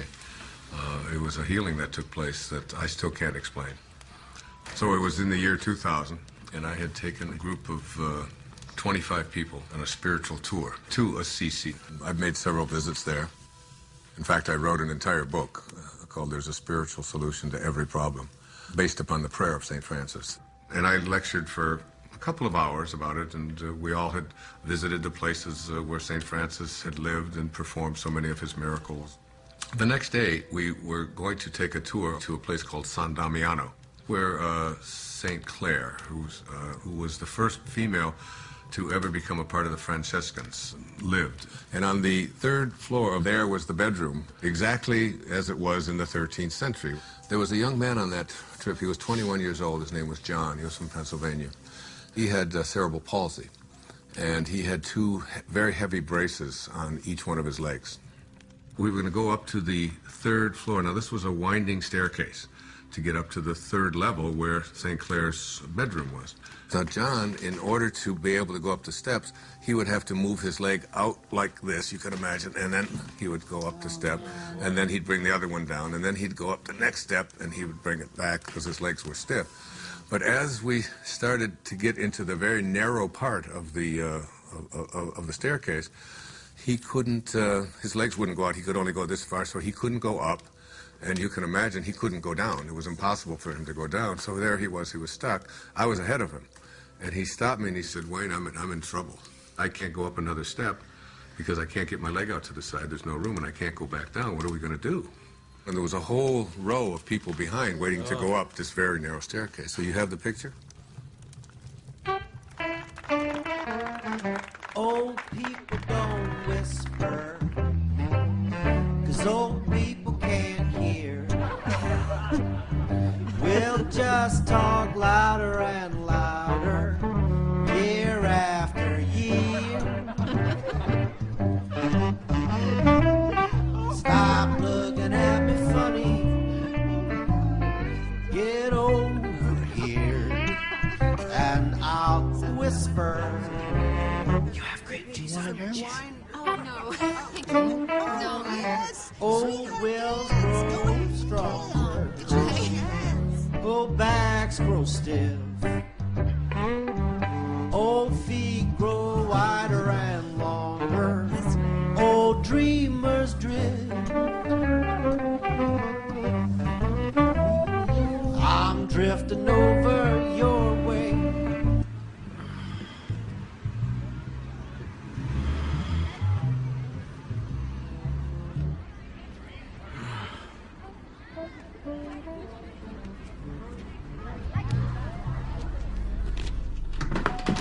Denise?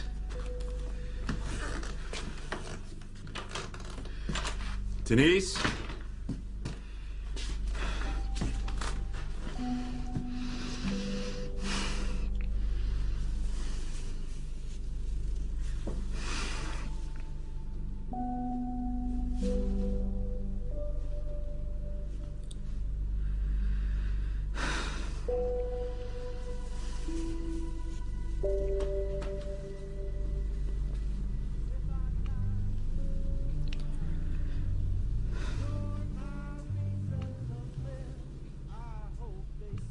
So I said to him, without even thinking, "John, what I want you to do is just strap yourself on over my back and put your arms around my neck and just lean over and I will carry you up these steps."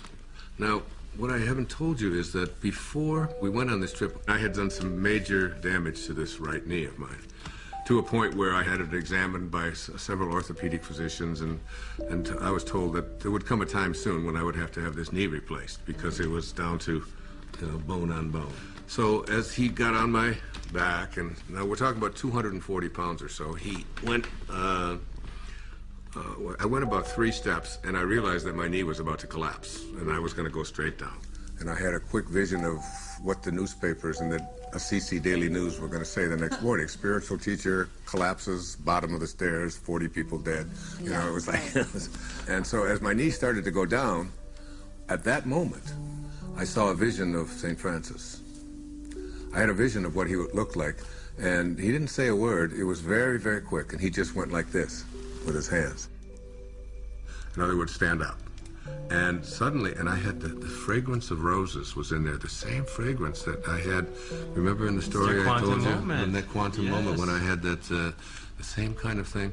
And I stood up, and I started walking up the steps with him, and my knee just suddenly righted itself. It was fine. Not only did it right itself, but I suddenly had like a burst of energy like I've never had before. And I started walking faster with him on my back. Then I started running. And I ran up all of the stairs. My wife was waiting at the top, and she said, "What happened to you? And what are you doing? And everybody else is out of breath." And I said, I had a miracle. I just don't know what happened. And I realized that my knee didn't hurt anymore at all, and I wasn't limping, and I had no pain in it at all. By the way, I've never had any surgery and anything ever done to this knee. It was a healing that had taken place in that moment.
Hey, you coming to bed?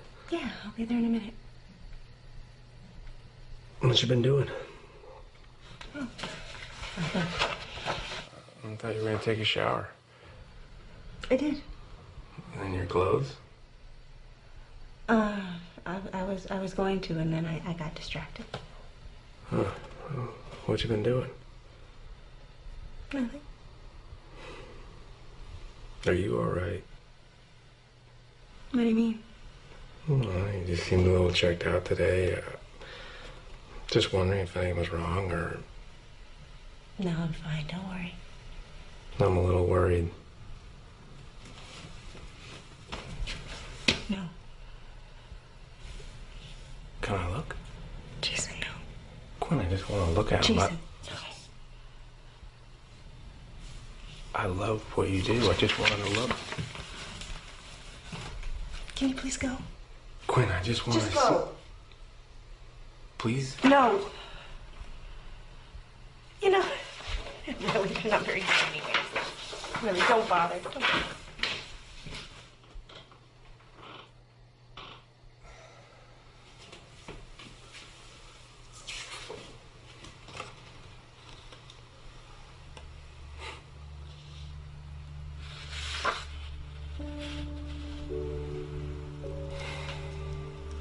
Later on, I started to talk about this miracle, but the thing that I did was, when people would ask me, why do you think it happened to you?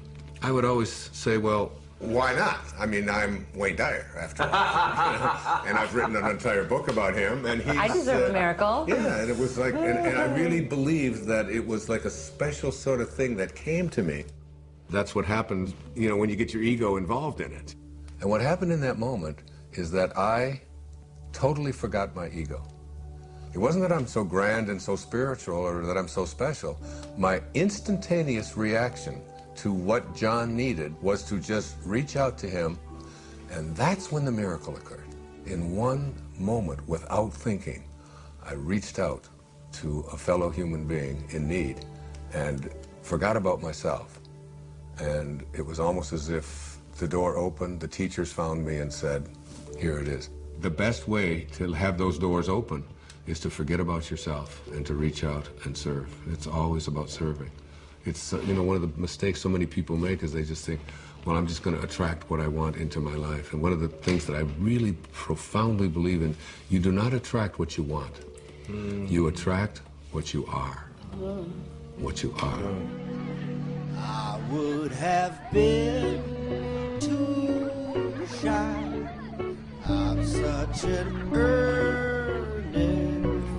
guy, I would have no further things to say.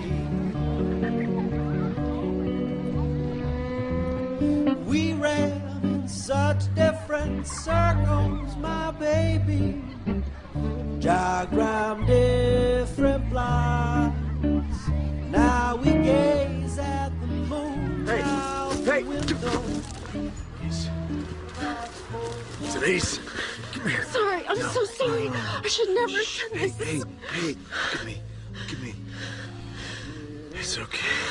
No, it's not okay. It's not okay. Everything's going to No, be okay. I Everything's did going to this. be fine. No, you didn't do anything. I knew how you felt. I did this more than you. Listen to me. I'm sorry. I love you. I love you so much. The stars You're gonna be okay. must have been our time. We found true love while staying at home.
Don't stop. That was great.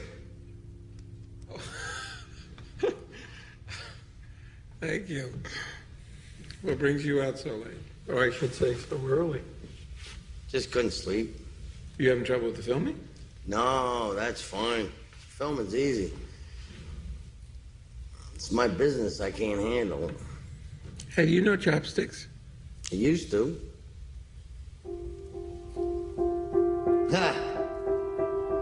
Makes me think of being a kid. When I was idealistic. Back when I thought I'd make a name for myself. Oh, hey, don't say that. You have a name. More like a household name. More like Scorsese or Tarantino. Well, hang in there. Anything can happen. Why does it have to be so hard? One minute I have the funding to make my movie. The next I don't. Can't get the money without the talent. Can't get the talent without the money. And then they pulled it all out from under me.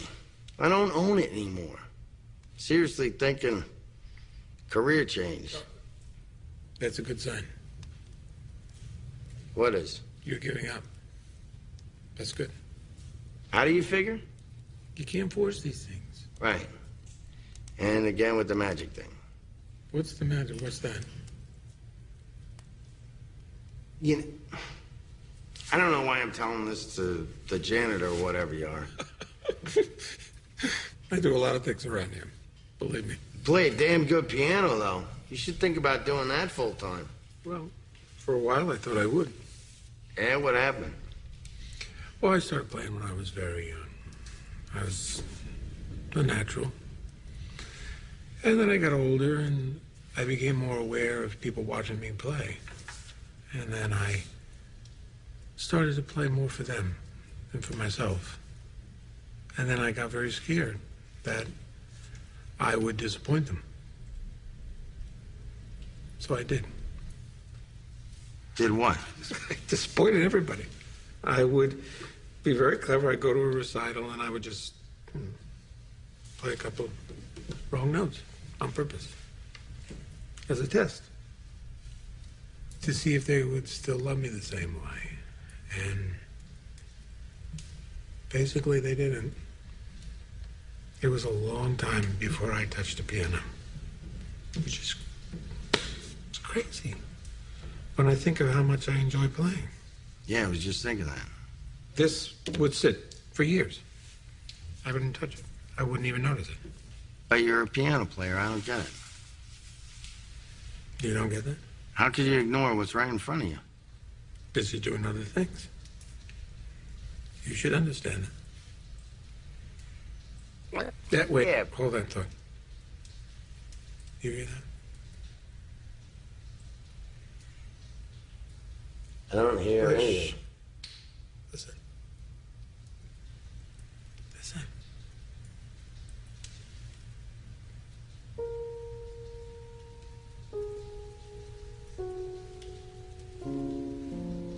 That's nice. I like that. I like that too. You making that up? Yeah. Well, no, sort of, yeah, mostly now. What? It's just something I could do. Make music, you mean? No, I can't. And you're a good faker. Yes, I'm just listening. Listening. I listen. And then I just play what I hear. I'm not making it up at all. It makes itself up. Makes itself. Exactly. I just play. Sometimes all you gotta do is just show up, pay attention, and music happens. Your music happens.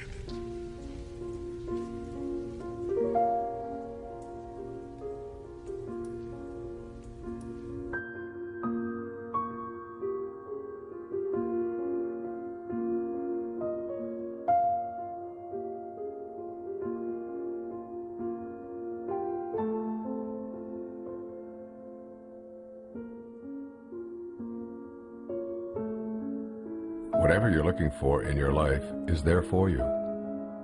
It will show up where and when it's needed. It's always in your mind. Whatever you need to complete this project, whatever you need to create, it's all there. You can prepare and then let go. It's an easy trusting that everything will happen perfectly.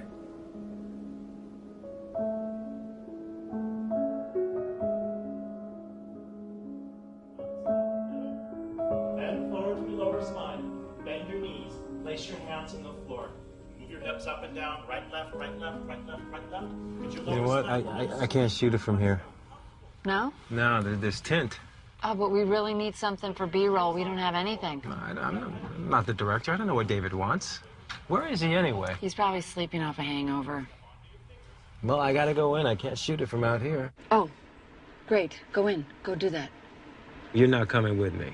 Me? I'm not going in there. It's like 200 degrees in there. Okay. And what about you? No way, Jose. I had better get a bump for this. Mm-hmm. You're my hero. Okay. You guys suck.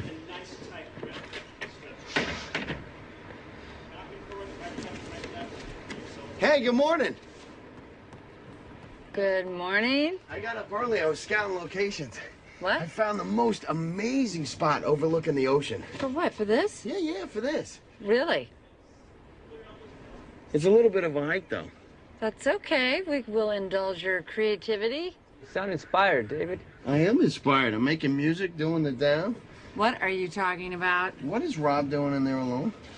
That's some crazy hot yoga torture. Yeah. I can't let him be in there by himself. Cover me, I'm going in. You're going in?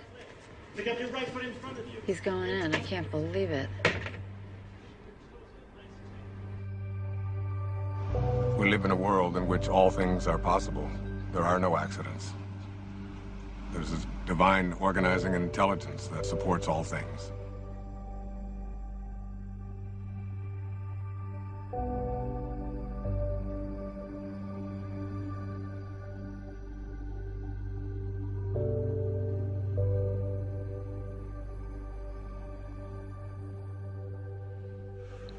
I think you have to get to the place where you're no longer focused just on yourself. And the things that you really want for yourself, you begin to say, how can I want them more for someone else than I want them for me? And that's God realization.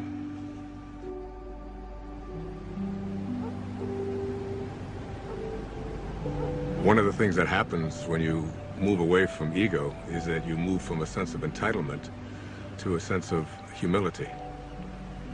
You realize you're entitled to nothing. That's just the ego speaking. So the fundamental truth is that you must be like what you came from. If you came from divinity, you must be divine. If you hold your hands up and say, these are the hands of God, then what does God do with his hands? God is just giving. That's all God knows how to do. Hi. How are you this morning? Better than yesterday. That's a good way to be. Not better than anybody else, just better than you used to be. Hey, I was wondering, is there a place around here where I could actually buy some flowers? I wanted to bring some back for my wife. I can let you have some of these if you want. Really? Yeah. I mean, they're not fancy like you get in a flower shop. They're just indigenous roses. A little more rustic. I think my wife might actually like that. Hey, no, well, let me help you. Cut just above the leafy part there, and above the leafy part, and try to do it on an angle. Hey, there you go. Good. Can you tell I've never done this before? Not much of a gardener? No. I usually pay people to do my gardening. People who actually know what they're doing, like you. Oh, well, I get a lot of satisfaction out of it. I've never really seen the value in flowers, I guess. Don't you ever send your wife flowers? No. Oh, that sounds bad. It's a new day. Yes, it is. You know, there are over 200 species under the genus Rosa. And there's a rose database that has, I think it was over 6,000 variations of roses. Seems almost excessive. Here. Thank you very much. Can I give you a tip? No, nothing. You sure? It's okay. Well, I'll be sure to tell the owner of this place what a great staff he has. You just did. You? You're the owner. No, I really am. I apologize. I thought you were just the gardener. That's an easy mistake to make. I saw you watering the plants. Plants need to be watered. Yes, they do. Thanks again.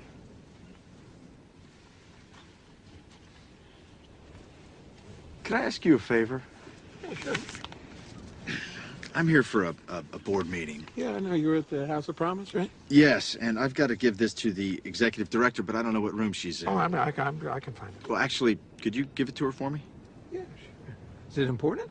No, it's just some papers. Okay, yeah. And if you could give it to her this afternoon, after I've left. Yeah, I can do that. Appreciate it.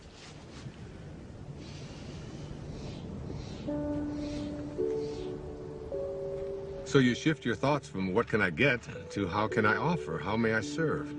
If your attention is off yourself and about giving, the universe will respond by giving back to you. The universe will say, how may I serve you? But you have to be in a place of service yourself. That's when the transition is complete, when you move into that place that is without ego.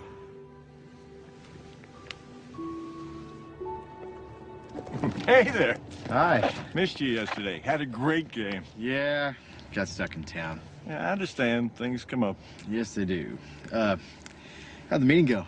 Nothing changed. They still need the money. But once they get the money, we'll see who gets the contract. See you in the city. All right, see you here. Not so fast. Don't tilt it. No, we don't want to crush the flowers.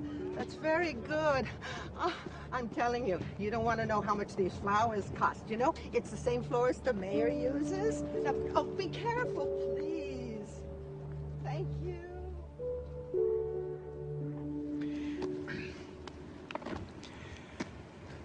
How about the name Rose if it's a girl?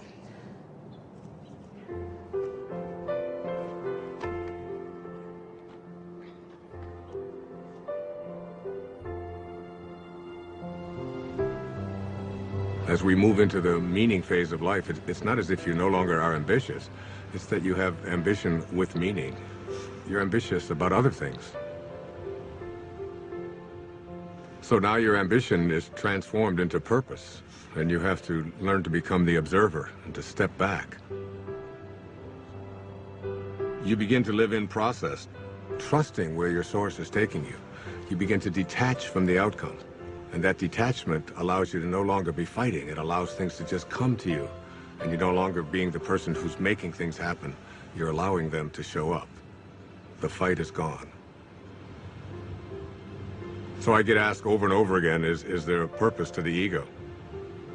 And my reaction to that is it's just not worth defending.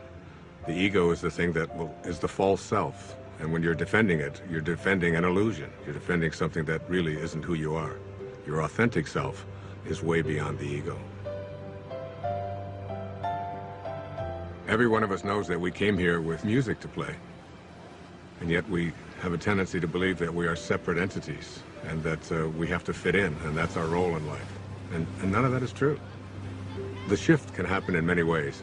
It can be just a comment. It can be a coincidence that occurs, a particular event that you weren't expecting. It can be anything at all. But the result is always the same. You begin to realize that you're not here to push life, to make it a struggle all the time. You're here to enjoy and to be living in peace. That's what happens when you're in the afternoon of your life. I was just thinking about all the things I have to do to pack us up to leave. Oh, yeah? I'm like a walking to-do list. I think 90% of my day is spent managing everyone else's life and all their problems. Uh-oh. You are very appreciated. It's not what I mean. I love taking care of you and the boys. I do. I love my family, but... But? When I paint, I go somewhere. I feel connected. I feel blessed. And you're good at it. I miss it so much. On the hike yesterday, and Jack told me that I don't paint. I realize that my own children have no idea who I am. They don't even know what I do.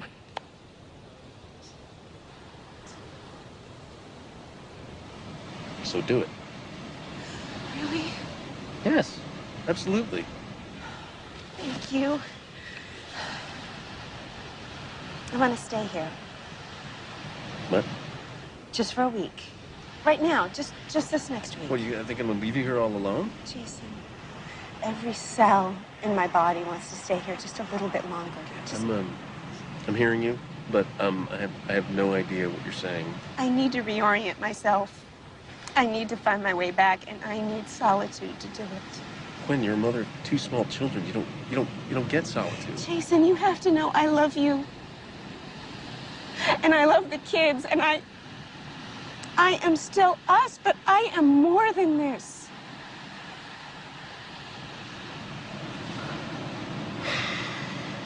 Okay.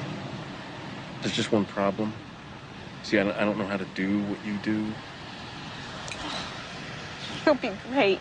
It's just for a week. You'll survive. And then we go back to normal. I don't know about that.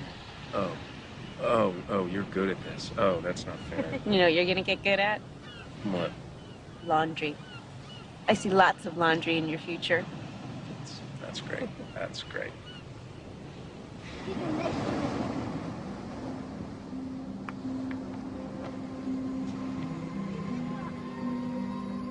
If you want to see the doors open in your life, you detach yourself from what the ego says, and you allow yourself to live from this divine place called spirit.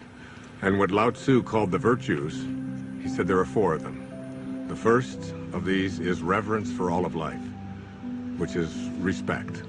The second is sincerity, which is really nothing more than just honesty. The third is gentleness, which manifests itself as kindness in our life. And the fourth is supportiveness, which just manifests itself as service, offering service to others. Those are the 4 virtues. And Lao Tzu asks us to live by them. There's a great quote by the poet Hafiz. He said, even after all this time, the sun never says to the earth, you owe me. Just think what a love like that can do. It lights up the whole world.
Oh, David. Hey. Hi. How you doing? So did you get everything you need? I think I got even more than that. Really? I'm actually inspired. I was looking at some of the footage. I'd love to do something with these interviews, something creative. Like what? Well, this place. There's something happening here. What you're talking about, the people, themes, I think I can really do something with. Wait a second. I thought you were just a technician on this shoot. Isn't that what I heard you say before? I guess not. I think I'm getting it. Well, you know, David, the point is we're all going to get it. Ultimately, we're all going to get it. There's a great line from A Course in Miracles where Jesus says, if you want to be like me, knowing that we are alike, I will help you. If you want to be different than me, I will wait until you change your mind. And you will change your mind. And really, isn't it the ultimate thing is, why should we have to die in order to get it? We ought to be able to get it while we're here. It's been a pleasure. Thank you, my friend. God bless you.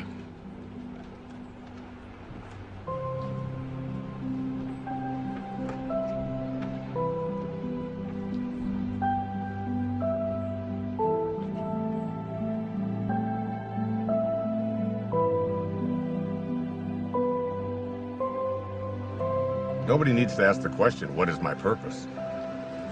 It will always be found in service. If you can just for one day put your attention on making life better for someone else, if you can focus on thinking like that, that's how God thinks. It's an ancient concept, but it's still relevant. To touch someone's life is more valuable than any amount of money.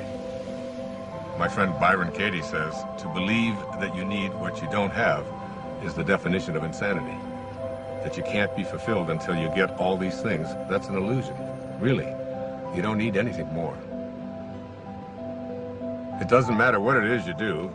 You could be a cab driver, a teacher, a factory worker, a manager. What matters is that you put your attention on how may I serve. Think of the people you go to, whoever you are in your path. You can run an entire business this way, not being attached to outcome, putting attention on service. Your life becomes about living those virtues. How can I serve? How can I be gentle? How can I be reverent? Thinking like that means you're living in meaning. The messages of the morning are about what you can and can't do, about how society defines you. But in the afternoon, after the shift, it's about connecting to an energy that's taking care of everything, and we're all just being done. Try to stop yourself from breathing, from your fingernails growing. Living the virtues is all we need to do. The truth is, I feel something else is in charge of all of this. So it's really about surrendering to it. Surrendering to something that is bigger than you, that you are connected to, and that's really in control of everything.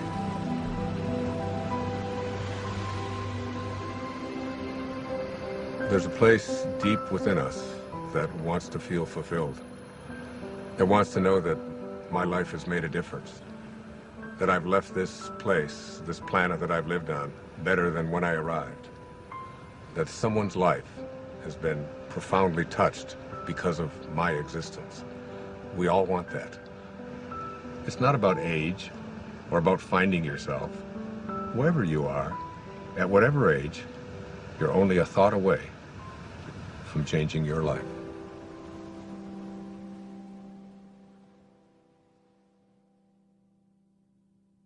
This is not a race.